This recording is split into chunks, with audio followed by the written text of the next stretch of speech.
নদিয়া শান্তিপুর হরিপুর অঞ্চলে Nrisinghapur house site কলোনিতে 3 বছরের শিশু কন্যাকে যৌন নির্যাতনের অভিযোগ বিজেপির পঞ্চায়েত পদপ্রার্থীর বাবা মনোরঞ্জন হালদারের। তিনি বিজেপির 86/73 বুথের সভাপতিও। বর্তমানে হাসপাতালে চিকিৎসাধীন নাবালিকা কন্যা। ঘটনাস্থলে বিশাল পুলিশ বাহিনী হাসপাতালে এসে শিশু কন্যার পরিবারের সাথে কথা বলে রানাঘাট পুলিশ জেলার উচ্চপদস্থ পুলিশ আধিকারিকরা। নির্যাতিতার বাবার অভিযোগ, তিনি পেশায় দিনমজুরে। হঠাৎ গতকাল দুপুর নাগাদ তার স্ত্রীকে তাকে ফোন করে সমস্ত ঘটনা জানায়। এরপরই বাড়িতে ছুটে আসেন তিনি। পরিবারের দাবি, অভিযুক্ত মনোরঞ্জন হালদারের নাতির সাথে ওই 3 বছরের শিশু কন্যা অভিযুক্তর বাড়িতে খেলতে যায়।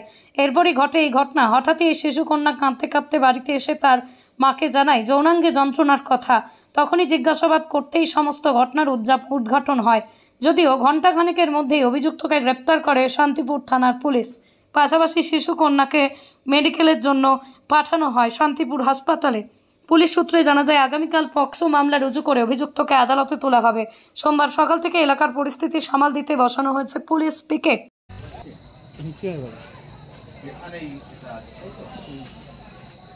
আর এই পাশের বাড়িটা হচ্ছে অভিযুক্তের বাড়ি, এটা ভিক্টিম, আর পাশের বাড়িটা হচ্ছে আসামের বাড়ি। ওই ওটা সারো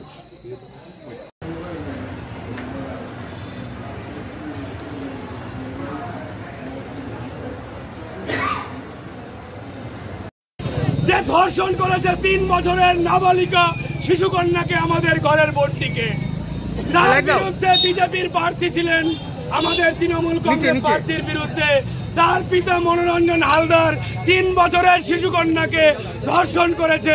তার প্রতিবাদে আজকে শান্তিপুর বিধানসভা কেন্দ্রের আমাদের অভিভাবক বিধায়ক ব্রজকিশোর গোস্বামীর নেতৃত্বে আমরা রাজপথে অবস্থান করছি। ততক্ষণ পর্যন্ত আমাদের লড়াই সংগ্রাম জারি থাকবে। এই বিজেপির কঙ্কালসার অবস্থা যতক্ষণ আমরা আমাদের 3 বছরের বোনটির বিচারের শাস্তি হবে। আমরা আরজি করে ধর্ষণের ফাঁসি চাই। আমরা নৃসিংহপুর হাউস সাইট কলোনির ধর্ষণেরও ফাঁসি চাই। নতুন সর্দার পাড়া 3 বছরের নির্যাতিত হয়েছে, ধর্ষণ করেছে বিজেপির বুথ।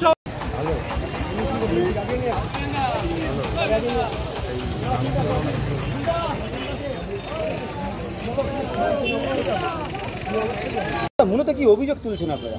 দেখুন, অভিযোগ কিছু না, এটা অত্যন্ত দুর্ভাগ্যজনক। ভারতীয় জনতা পার্টির বুথ সভাপতি, তার ছেলে 2023 সালে পঞ্চায়েতের ক্যান্ডিডেট ছিল, সে তার বিরুদ্ধে আজকে অভিযোগ যে একটি দুধের শিশু, আমি কত বয়সটা বলতেই পারবো না, আমি দেখে এলাম, আমার কান্না পাচ্ছে যে একজন সুস্থ মানুষ কি করে এই ধরনের ঘটনা ঘটাতে পারে। পুলিশ কি অভিযুক্তকে গ্রেপ্তার করেছে? নিশ্চিতভাবে প্রশাসন অভিযুক্তকে গ্রেপ্তার করেছে। আমরা দোষীদের কঠোর থেকে কঠোরতম শাস্তি চাইছি এবং এর জন্যই অপরাজিতা বিলের প্রয়োজনীয়তা আছে অনুভব করে মাননীয় মুখ্যমন্ত্রী বিধানসভায় বিল নিয়ে এসেছিলেন। আচ্ছা, এই যে একটা নিন্দনীয় একদম লক্ষ্যযোগ্য যে ঘটনা, সেখানে কিন্তু আপনারা গিয়েছিলেন এবং আপনারা প্রতিবাদে কিন্তু সরব হয়েছেন।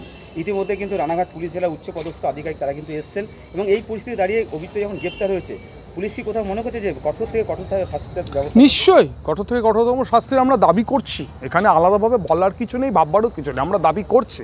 এবং আমরা শুধু আপনাদের বলতে চাইছি যে দেখুন, আরজি করের ফাঁসি চাই, এটা যেমন সত্য তেমন এই ঘটনারও কিন্তু প্রকৃত বিচার হওয়াটা খুব দরকার। অর্থাৎ বিজেপির শুধুমাত্র নরকঙ্কাল অবস্থাটা আমাদের সামনে চলে এলে এবং সেই সাথে সাথে আজকে যারা আরজি কর নিয়ে আন্দোলন করছেন তাদের উদ্দেশ্যে বলবো, এইটা নিয়ে একবার ভাববেন না মানবিকতার দৃষ্টিভঙ্গি থেকে। একটা দুধের শিশুর ওপর কী অত্যাচার হলো। আপনারা কি পরিবারের পাশে রয়েছেন? 100%। আমি পরিবারের সাথে দেখা করেছি, পরিবারের পাশে আমরা একদম রয়েছে এবং সেই সাথে সাথে আমাদের ওই অঞ্চলের প্রধান বীরেন মাহাতো আছে এবং সেই সাথে দলীয়ভাবে আমাদের ওই অঞ্চলের ব্লক সভাপতি সেখানেও উপস্থিত ছিলেন এবং ব্লক থেকেও আমরা দলীয়ভাবে যা যা করণীয় আমরা করব। এর পরবর্তীতে কি আরও কোনো আপনাদের প্রতিবাদ বা কিছু অনুষ্ঠিত হবে? সেটা পরবর্তীকালে আমরা সিদ্ধান্ত নেব। বিজেপির যে বুথ সভাপতি, কিন্তু আমরা শান্তিপূর্ণ আন্দোলন করব। এই 3 বছরের শিশু কন্যা মানে অসুবিধা নেই। আর অলরেডি ও তো অ্যারেস্ট হয়েছে, আর যেটা ফাঁসির দাবি করছেন আপনাদের দাবি সেইভাবে শৃঙ্খলিত করে। একই রকম আমরাও চাইবো যে ঘৃণ্য কাজ করেছে সেই রকমই যেন তার শাস্তি। ঠিক আছে, আমাদের এলাকার বহু লোকজন ক্ষেপে উত্তেজনা হয়ে আছে, আমরা বারবার তাদেরকে বুঝিয়েছি। তাই শুধু অনুরোধ করব যে যে যেমন অন্যায় করেছে তার তো সেরকম শাস্তি, এবং আপনারা যেটা করছেন এটা মানুষের একটা বহিঃপ্রকাশ, সেটা স্বাভাবিক, এই মুহূর্তে একটা থাকতেই পারে, কিন্তু এমন কাজ করবেন না একটা অপরাধের থেকে সংগঠিতভাবে আরো একটা বড় অপরাধ এই অনুরোধটা। বাকি যেটা আপনারা শান্তিপূর্ণ যদি করেন, এতে আমরা আপনাদের সঙ্গেই আছি। শান্তিপূর্ণভাবে অবস্থান, কারোর কোনো করছে আমরাও আপনাদেরকে বিরক্ত করব। একটাই অনুরোধ, একটু শান্তিপূর্ণ হতে হবে।